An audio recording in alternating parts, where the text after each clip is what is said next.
am here with Miss Onika Henry. I think I've pronounced her name right this time. Onika. Onika. Everybody says it differently at school, so I'm never sure. Now, can you tell us what it is that you do in sexuality?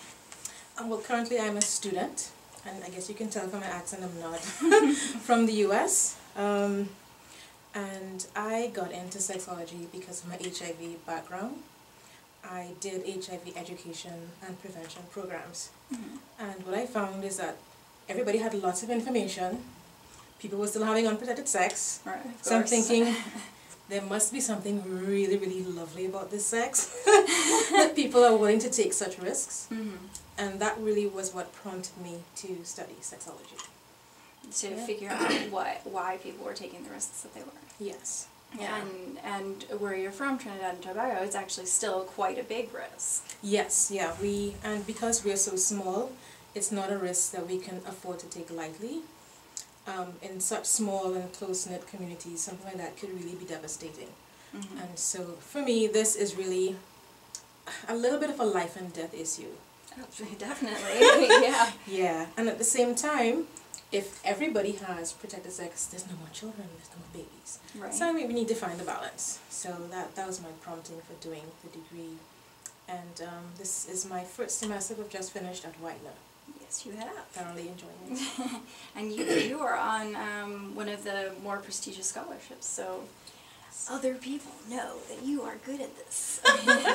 Yeah, well, I hope to be good at it. I certainly do enjoy it a lot. And what's interesting is that at home we have a carnival festival every year.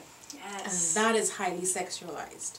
Everything, almost everything about that season is about the body. It is about how you interact with other people using the body. The dances are very sensual and sexual.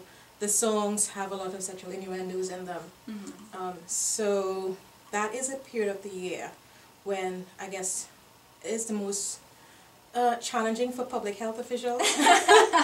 They know, okay, after the season is over, we're going to have a lot of people in our clinics with STIs, etc. And then, of course, 9 months later is our highest birth rate.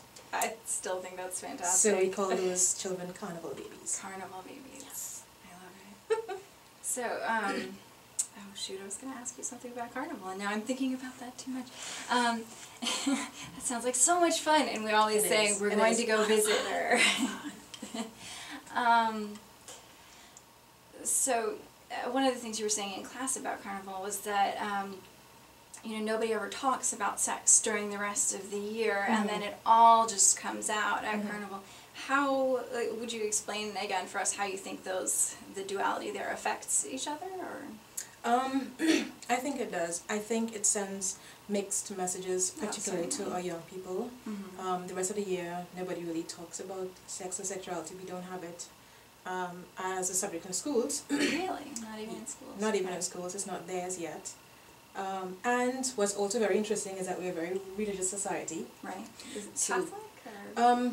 Lots of Catholic. I think most people have their own Catholic upbringing, mm-hmm. but we also have quite a few Hindus. Really? We have quite a few mosques.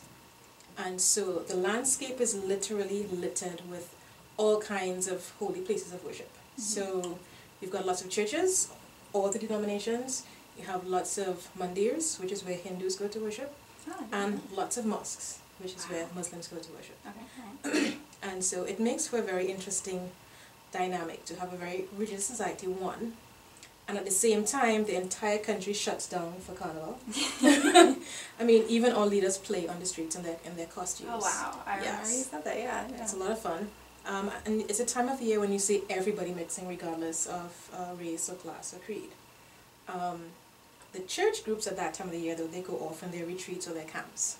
Ah, so churches take themselves out. They take themselves out. And yet, one of the complaints has been that when the cleaners clean up after those camps at churches, they find lots of condoms. Really? So sex is happening. It's happening everywhere. Everywhere, all the time. Wow. Yeah, but it does make, it makes it a little strange to figure out how you navigate a society that is so obviously sexual, particularly at this time of the year, mm-hmm. and yet also very religious. Right. You know, so it's interesting for me to figure out when I go back home, how do I find that balance? Have any ideas so far about how? None so far, except that I have already done, even before I came here, a couple of workshops in churches.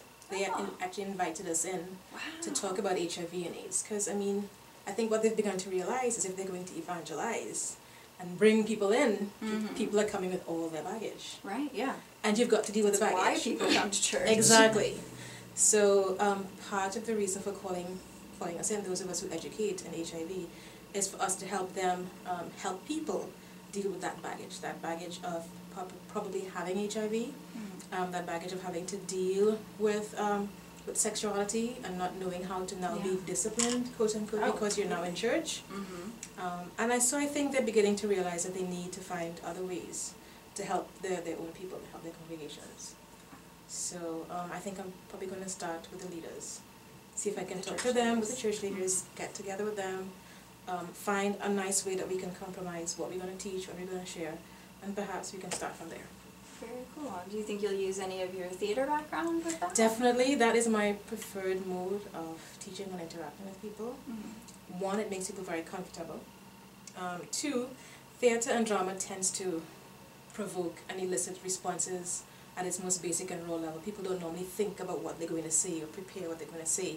See like a play or a dance. Exactly. You just respond from a very visceral level. And I think what that does is it helps people to be honest about how they feel without preparing to be honest. It just kind of comes out, you know.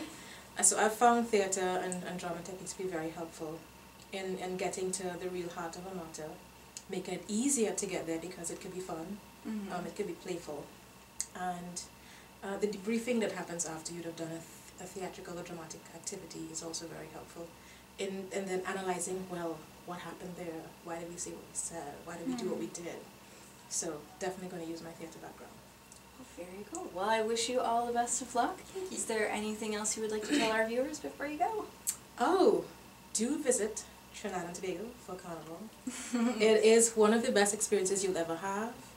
Be prepared, however, to we say fete, you would say party, but we say fete, it's a part of a French heritage. Right. To fete every day, every night, for many, many days, and many, many weeks. And if you're going to be on the streets on Carnival Monday and Tuesday, that is 48 hours of non-stop party. So do make sure you work out before you come, take your vitamins, make sure that you are healthy and buff, so you look good in your costume. All right. Good advice. All right. Thank you very much.